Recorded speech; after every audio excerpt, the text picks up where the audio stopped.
supérieur à tous les autres. Un miracle qui restera à jamais, revivifiant la vieille tradition. Son eau est si pure que la boire est une adoration pour le musulman, une guérison pour le corps, une purification pour l'âme et un désaveu de l'hypocrisie. Un breuvage béni d'un Seigneur miséricordieux.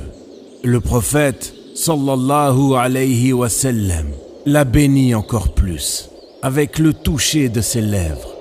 Cette même eau qui a servi à laver son cœur dans un récipient d'or. C'est un don divin pour les dévots.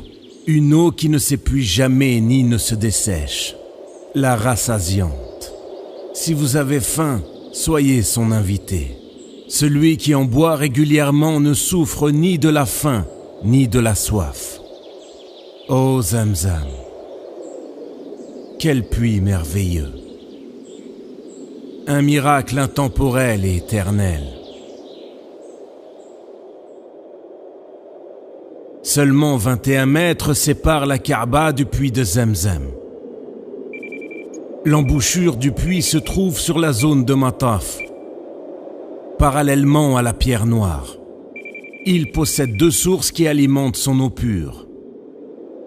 L'une arrive du côté de la Kaaba et l'autre arrive du côté de la montagne Abu Qubays et du mont Safa.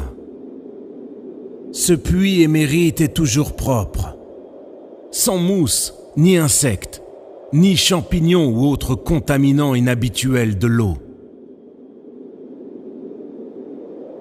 Par la grâce d'Allah, l'eau fraîche de Zamzam ne cesse de s'écouler, à raison de 11 litres par seconde au minimum et 18,5 litres par seconde au maximum.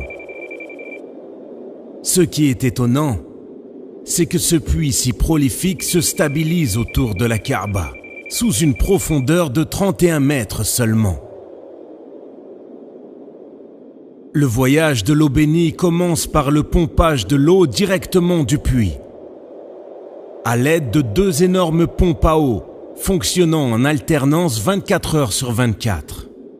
Peu après, l'eau pompée est envoyée vers le projet du roi Abdullah ben Abdulaziz pour l'eau de Zamzam à Koudeï, par des canalisations spéciales pour maintenir ses caractéristiques uniques.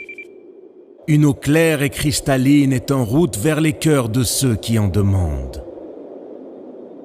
Quant à la mosquée du prophète, sallallahu alayhi wa sallam, l'eau de Zamzam y est transportée dans des camions-citernes aux normes spécifiques. Les couvercles et leurs valves sont solidement verrouillés pour préserver l'eau de tout élément extérieur. Personne ne peut les déverrouiller à part un employé spécifique de la mosquée du prophète, sallallahu alayhi wa sallam. Habituellement, 150 000 litres